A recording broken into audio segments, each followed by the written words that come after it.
అర్ధరాత్రి 1 గంటకు 400 మంది పోలీసులని డిఎస్పీ స్థాయి అధికారులు పోయి వాళ్ళకు కనపడరు ఎవరని ఇట్లా గోడలు దేవులాడుతుంటే కూడా కనికరం లేకుండా చేతులు బట్టి ఈడ్చి బయటేసి చిన్నపిల్లలు ఏమవుతుందని అబ్బా అమ్మ అని ఏడుస్తుంటే కూడా కనికరం లేకుండా 2007లో ఏ ప్రభుత్వం ఉంది? ఎవరి ప్రభుత్వం ఉంది? 2007లో కాంగ్రెస్ ప్రభుత్వం ఉన్నప్పుడే పట్టాలు ఇచ్చింది. టీఆర్ఎస్ ప్రభుత్వం వచ్చిన తర్వాత మిషన్ భగీరథ నీళ్ళు వేసింది, పట్టాలు ఇచ్చింది, అడవిలో కట్టుకున్నారు వాళ్ళు. కానీ 6 కిలోమీటర్లు నీళ్లు తాగడానికి 6 కిలోమీటర్లు పోయి తెచ్చుకోవాలి, బిందె మీద బిద్ద పెట్టుకొని వచ్చి. కానీ అలాంటిది ఆ స్లమ్కు మంచినీళ్ళ మిషన్ భగీరథ లైన్ వేసి లైటింగ్ స్ట్రీట్ లైట్లు స్తంభాలు వేసి వాళ్ళకు water connection, current connection, street lights అవన్నీ శాంక్షన్ చేసి మేం చేసి ప్లస్ 500 పెన్షన్ 4000 రూపాయలు చేసి వాళ్ళు హాయిగా తింటున్న తరుణంలో ఇలా వాళ్ళు ఎట్లా కట్టుకున్నా కూడా ఆలోచన చేయలేదు మీరు. దీన్ని ఏం సాధించాలని అసలు ఏంది? అదే కోట్ల విలువైన భూమియా? అసలు మీరు ఇచ్చిన పట్టాలు నిజమైనవే కాదనుకుంటే ఈ పట్టాలను వెరిఫై చేయండి. ఈ పట్టాలు ఒకవేళ నిజమైన పట్టాలు కాకపోతే ఇచ్చిన వాళ్ళ మీద బాధ్యత తీసుకోండి, ఇచ్చిన వాళ్ళని బాధ్యత చేసి వాళ్ళు క్రిమినల్ యాక్షన్ తీసుకొని ఒకవేళ పట్టాలు నిజమైనవి కాకపోతే పేదవాళ్ళ కదా చూడండి, మీరు పట్టాలు ఇవ్వండి. కావాలంటే ఇందిరమ్మ కాలనీ పేరు పెట్టండి, ఇందిరమ్మ ఇండ్లని ఇవ్వండి, ఇందిరమ్మ ఫోటో పెట్టండి, అభ్యంతరం లేదు.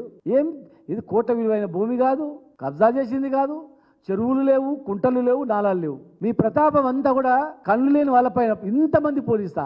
హైదరాబాద్లో పెద్దోళ్ళకేమో 30 రోజుల నోటీసులు ఇస్తారు. చెరువులలో కుంటలలో కడితే చెరువు పక్కనే నీళ్ళ పక్కనే కనపడుతుంటాయి.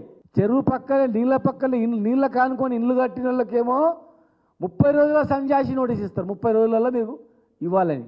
కానీ వికలాంగులు, అందులు, పేదవాళ్ళు, అందులో అందరు ఎస్టీలు ఉన్నారు. పేదవాళ్ళకేమో వితౌట్ నోటీస్ ఇవ్వమని చట్టంలో ఎక్కడ ఉందని అడుగుతా ఉన్నాం మేము. నోటీస్ లేకుండా కూల్చమని ఎక్కడైనా ఉందా? పెద్దవాళ్లకు నోటీసులు ఇస్తారు, ముందే సమాచారం ఇస్తారు, కోర్టుకు వెళ్ళడానికి అవకాశం ఇస్తారు.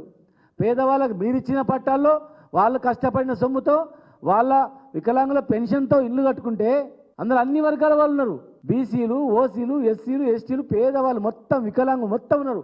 వాళ్ళకు కులం లేదు, మతం లేదు, మైనార్టీలు అందరూ ఉన్నారు. సమాజంలో సరైనటువంటి గౌరవం లేదు వాళ్ళకు పాపం. అందుకే మనం అందరం ఒకటే దగ్గర ఉందని ఒకటే దగ్గర ఉన్నారు.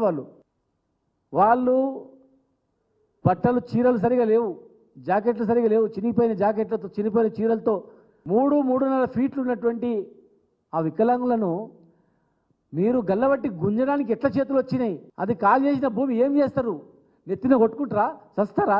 ఆ భూమితో మీకు ఏమొస్తుంది? ప్రభుత్వం నడుస్తుందా? కోట్లాది విలువైన భూమి అది. ప్రత్యామ్నాయం చూపకుండా వాళ్ళ ఇళ్లను వాళ్ళు కాల్ చేయించడంలో అడిటోడు ఎవరు లేడనా? ప్రభుత్వ భూములు పేదలకి పంచుతామన్నారు, ఇల్లు కట్టిస్తామన్నారు. ఎన్ని ఇల్లు కట్టించారో తెలియదు, కానీ ఎన్ని ఇల్లు గులగొడుతున్నారో లెక్కేసుకోండి. ఏ చెరువుల కాడు పోయినా కానీ మీరు పేదోళ్ళకి గులగొడుతున్నారు, పెద్దలకు నోటీస్ ఇస్తున్నారు. పేదోళ్ళకు ఒక న్యాయం, పెద్దోళ్ళకు ఒక న్యాయమా? బీదవాళ్ళకు ఒక న్యాయం, ధనవంతులకు ఒక న్యాయమా? చట్టం తీసుకురండి, ధనవంతులకు ఒక చట్టం తీసుకురండి, పేదవాళ్ళకు ఒక చట్టం తీసుకురండి. చేయండి, ఆ పని చేయనప్పుడు చట్టాన్ని సవరించండి, చేయండి. అప్పుడు ప్రజలు తెలుసుకుంటారు ఎటువైపునని. పేదోళ్ళు తెలంగాణలో బతకొద్దా? పేదోళ్ళు తెలంగాణలో జీవించొద్దా? వికలాంగులు, అందులు ఇల్లు కట్టుకొని ఉండొద్దా? సొంతంలో గుడిలో ఉండొద్దా? చాలా మంది గుడ్డి వాళ్ళు ట్రైన్లలో వెనకటికి బస్టాండ్లో అడుక్కొని తినేవాళ్ళు చాలా మంది కనిపించేది.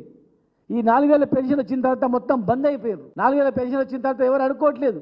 4000 పెన్షన్తో 3 పూటలు కడుపుండా అన్నం పెట్టిండ్రు అని చెప్పి సంతోషంగా ఉన్నారు. కానీ అర్ధరాత్రి వచ్చి మీరు కాల్ చేయించడం ఎంతవరకు సమంజసం?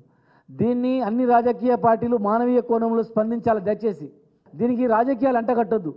మేము ఒక రాజకీయ కోణంలో వాళ్లకు సాయం చేయలేదు నాటి ప్రభుత్వంలో.